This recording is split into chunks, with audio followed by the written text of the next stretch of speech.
The Palace of Versailles is one of the most opulent palaces in the world, but all that glitters is not gold. Though it continues to draw around 15 million tourists every year, the beloved heritage site has a rich and shockingly dark history. During the 17th century, the Palace of Versailles was a putrid horror show. There was human waste everywhere, and that wasn't even the worst part. Stay tuned for more on that later. If you haven't seen the Palace of Versailles in person, there's a good chance you've seen its glittering Hall of Mirrors in a history textbook, or perhaps in one of the many films that have been shot there. Since 1904, it has hosted over 200 film shoots, welcoming the artistic visions of directors like Vincent Minnelli and Sofia Coppola, among many others, and for good reason. There's no doubt that the awe-inspiring interiors are a feast for the eyes, but to truly understand Versailles' lasting importance, we must first investigate its surprisingly humble beginnings. Let's rewind to 1623, when the King of France was Louis XIII. During Louis XIII's reign, nobody could have foreseen that one of the world's most gorgeous estates would one day rise out of a wooded wetland. In fact, his court cast a disdainful eye over the site, which was located close to the village of Versailles. Here, the king constructed a simple hunting lodge, but most believed that it was unfit for royalty. A courtier named François de Bassompierre went so far as to describe the king's hunting lodge in a brutal way. He wrote that it would not inspire vanity in even the simplest gentleman. Of course, the fate of this site would ultimately inspire all the vanity in the world.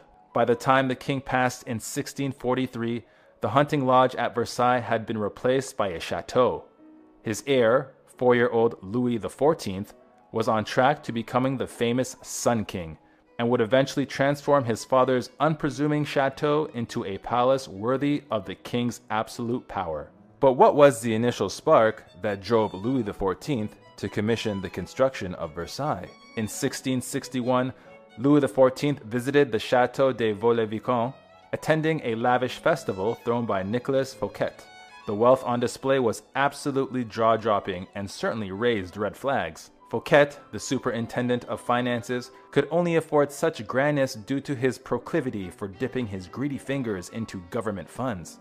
Though Fouquet's corrupt dealings landed him behind bars, his gorgeous festival at Vaux-le-Vicomte planted a seed in Louis XIV's mind, one that would change the course of French history forever. Louis may not have been impressed with his host, but he was absolutely impressed by the overwhelming glory of Vaux-le-Vicomte. So much so that he hired those responsible for it for his own project. These skilled workers included the court architect Louis Levaux, the painter Charles Lebrun, and the royal gardener André Le Nôtre.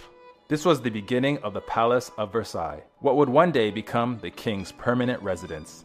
The end result of this project was a staggering example of French Baroque architecture. As of today, the palace boasts an outrageous number of rooms, 2,300 to be exact, which cover an area of 63,154 square meters. Though a guided tour of the estate makes it seem like a royal utopia, one of the palace's greatest secrets is that the conditions in the 17th century left much to be desired. Let's do a deep dive into what it was really like to live at the Palace of Versailles. To live at the Palace of Versailles was to be shackled to a strict ritual. Take for instance the king's lever. The custom of simply rising out of bed in the morning became a full-blown performance. During the lever, members of the royal family and important courtiers filled certain roles in preparing the king and queen for the day. These tasks could be incredibly simple, like holding up a mirror for the king to admire himself in, or presenting him with specific articles of clothing. And that wasn't all. Additionally, a similar ceremony occurred at night to prepare the king for bed. There was no such thing as real privacy here, as an overwhelming crowd of up to 100 people would attend these proceedings. One courtier confessed that one should be absent as little as possible at the king's lever. Attending these rituals could help nobles make their presence better known at court. Not only did courtiers have to help the king dress, but they themselves had to adhere to a rigid dress code. Louis XIV was a very particular man and wanted things done his way. He insisted that members of his court wear specific garments depending on the event or time of day. For instance, during supper time, the men had to eat while wearing their hats. Overall, the clothes people wore at Versailles were not comfortable at all. Yes, the gorgeous silks and suffocating dresses may have been pleasing to gaze upon, but that didn't mean those wearing them weren't itching to shed all those layers. However, like everything about Versailles, there wasn't much one could do but play by the rules, or suffer the consequences. King Louis XIV was quite passionate about his loyalty to French textile industries. He believed in supporting French fashion and the artists behind the clothes. So much so that when he discovered that his son had worn something not made by a French designer, he set the outfit on fire. With its luscious gardens and gilded rooms, the Palace of Versailles may have looked like the image of wealth on the surface, but the gnarly truth was that its smell didn't always match the way it looked. Take a deep breath, because we're about to learn all about hygiene at Versailles. Unfortunately, most 17th century French folks believed that using hot water was extremely unhealthy.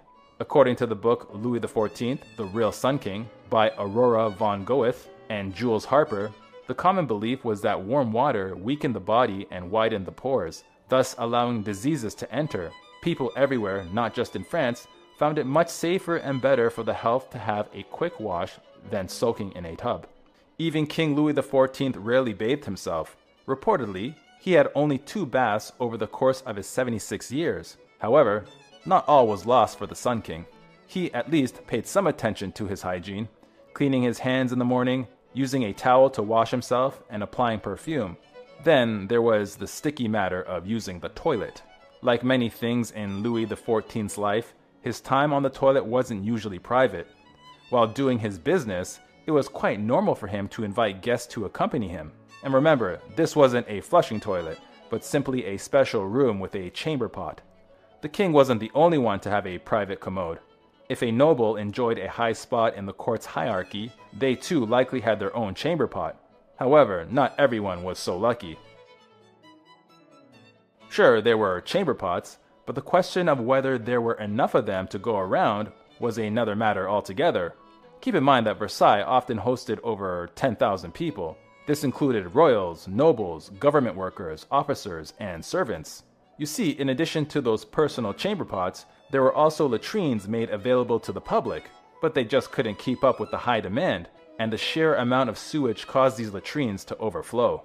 In turn, this caused a putrid nightmare with the refuse soaking into the floors, and even oozing into adjacent rooms. But it gets worse. It seems that the dark truth about the Palace of Versailles was that it had a human excrement problem. Chamber pots were just thrown out of windows, and not even the royals were safe from these unceremonious dumpings. Reportedly, even Queen Marie Antoinette got nailed by the contents of a chamber pot while she resided at the palace.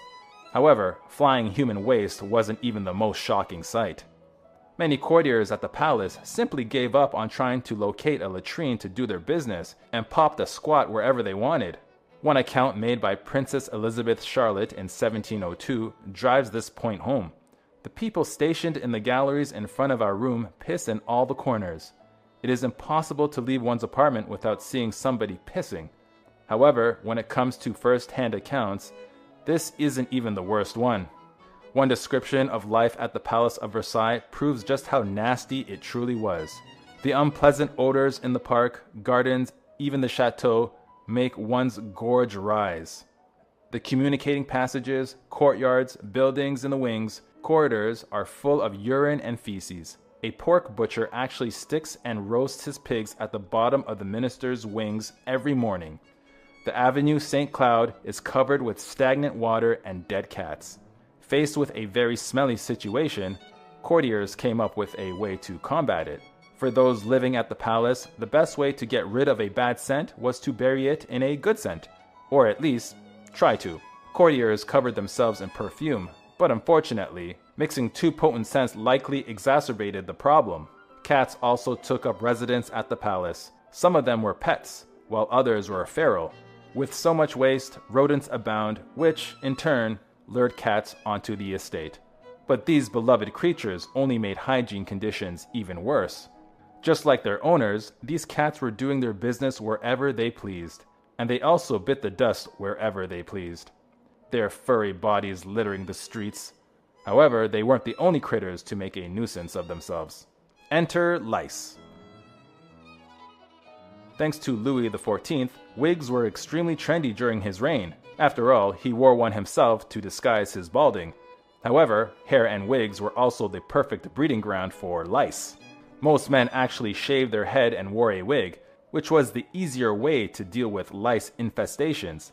One wouldn't have to go through the painstaking process of plucking lice out of their hair, but instead only had to boil their wigs. Women, on the other hand, usually had full heads of hair, making lice far more of a problem. Even sitting down to enjoy a meal at Versailles wasn't safe.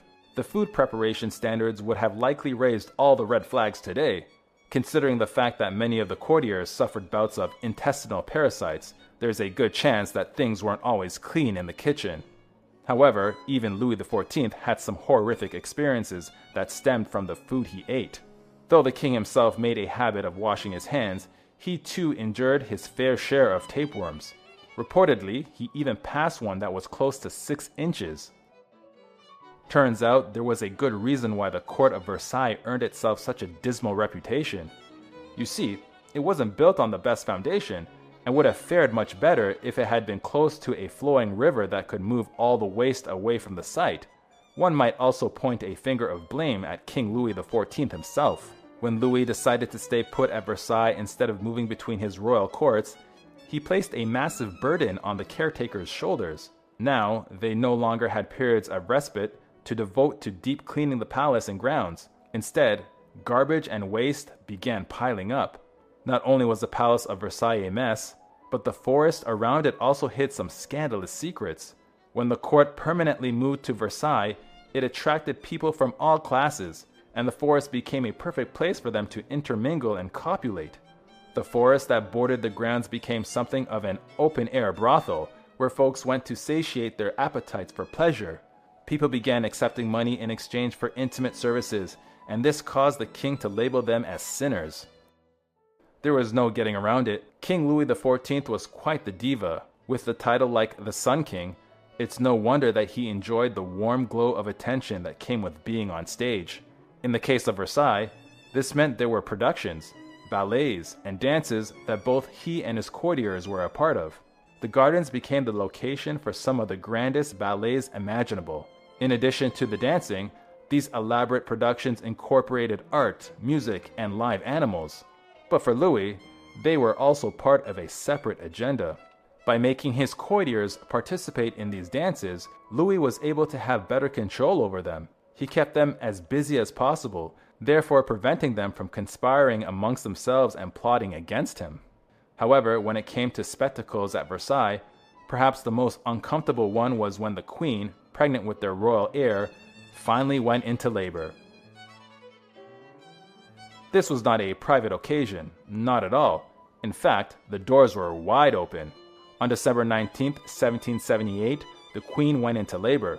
A bell rang out of the palace, which alerted everyone to the special occasion, and soon courtiers began heading for her apartments. A crowd began building in the room where the queen labored and beyond. Everyone wanted to get a good view of the birth. When Marie Antoinette welcomed her little girl, Marie Therese, the commotion of the onlookers reached such a height that the queen lost consciousness. Knowing how nasty Versailles could be, it's no wonder that a pest at the palace became the inspiration for the name of a color. Have you ever heard of the color puce? This reddish-brown color comes with an unsavory origin story. In 1775, Marie Antoinette put on a dress that had a very unique color. It was Louis XVI who had pointed it out, stating that it was similar to the color of a flea. However, this wasn't the only color at Versailles to be given an unfortunate name. Now, despite the stinky truth about Versailles, it still represented the excess of the royal courts. During the time of King Louis XVI's reign, the people of France came to resent how the rich lived in luxury while the poor starved. French citizens were especially critical of Marie Antoinette, who eventually garnered herself a dangerous reputation. People thought their queen spent too much money on frivolous desires like fashion and gambling.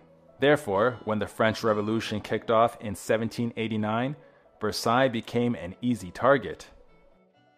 Versailles had a stunning golden front gate which suffered the consequences of the people's wrath. The revolutionary government gave the order to have it completely demolished. It wasn't until 2008 that a restoration project brought the gate back to life, constructed using 100,000 gold leaves.